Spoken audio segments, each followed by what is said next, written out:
Nexus Princess Ky'veza is the Delve Nemesis of Season 3, and if you want to fight her, you might want to know what you're getting into. Today I will show you her mechanics on normal difficulty. If you are looking for a hard mode guide, I am working on that as well, and I will link it in the description whenever it is finished. Ky'veza only has 4 different mechanics you really need to take care of. On normal difficulty she also doesn't deal too much damage with her auto attacks, so you can completely concentrate on the abilities. And you need to concentrate on them, because if she hits you with literally anything, you die. When starting the fight, she will instantly cast Nexus daggers. She will throw 5 knives from 5 different positions, and you can clearly see on the ground where you don't want to stand. But she won't throw them all at once. She will throw the first fan of daggers, then the next one, and so on. Running out of them can turn into stressful situations, since you might find yourself in the middle of the next fan of knives, then start to panic and get hit. Something that is much less stressful is just standing in the first line until the next ones appear and just then move to the side, like this. You have much more time to dodge than you might think, and it can be easier to wait for the second wave before you dodge. The next ability is called Nether Rift. Ky'veza will place 1 dark circle on the ground, 1 underneath Bran and 1 underneath yourself. After 5 seconds this circle will manifest and stay on the ground. After another 3 seconds, these circles will start pulling you in. So what you want to do is to form a triangle with Bran and the other circle, and after they manifest on the ground, walk in the middle. Then all 3 holes will try to pull you in simultaneously, which just pulls you in the middle of them.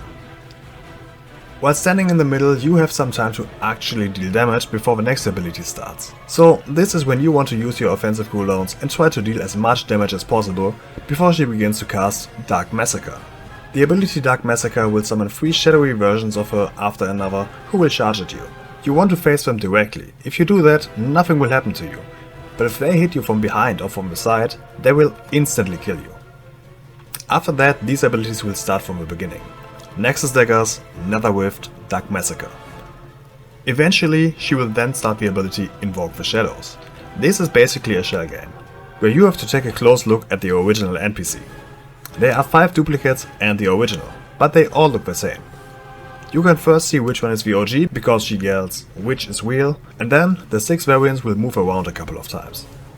If you pick the wrong one, you die. You also can't click on them before they are finished, so you really have to take a close look. Or as Bran says, keep your eyes peeled! While she's doing this, you can stand in the middle without taking damage by her dashes. So I would do exactly that. Then take a bird's eye view and zoom out to have a good look at it. After picking the correct one, she will gain the buff Death Cloak, increasing her damage by 5%. This buff stacks infinitely, but honestly, her auto hits are not really an issue on normal difficulty, so I think you can ignore that. Besides that, there are 2 more things I need to mention, and that is the Black Cloud at the edge and her Reaper ability. The arena is surrounded by a black cloud that deals a lot of damage when you stand inside of it. It's easy to stay away from it, it doesn't move, just stay in the middle and you are fine. Her Reaper ability is an execute. She will use as soon as you reach 10% HP. So basically, when you reach 10%, you are dead. And that's pretty much all you need to know about Nexus Princess Ky'veza. If you are DPS spec, you want Bran to be a healer. As a tank, you can heal yourself well enough to make Bran a DPS, and as a heal, you need him to be a tank. Also make sure that if you play as a heal, you still deal some damage from time to time, otherwise this can be a long fight. Bran's curios are not that important and you can really go with whatever you feel best with. If you have an item level of about 660, you can easily do this fight. All you need is some practice and patience. On normal mode your reward is this cosmetic helmet, and of course it's needed to unlock the hard mode, which, as I said, I will also make a guide about. And believe me, compared with hard mode, this version is an absolute joke. I hope I could help you. Make sure to come back for the hard mode guide when you need it, and I hope to see you next time. Until then, see ya!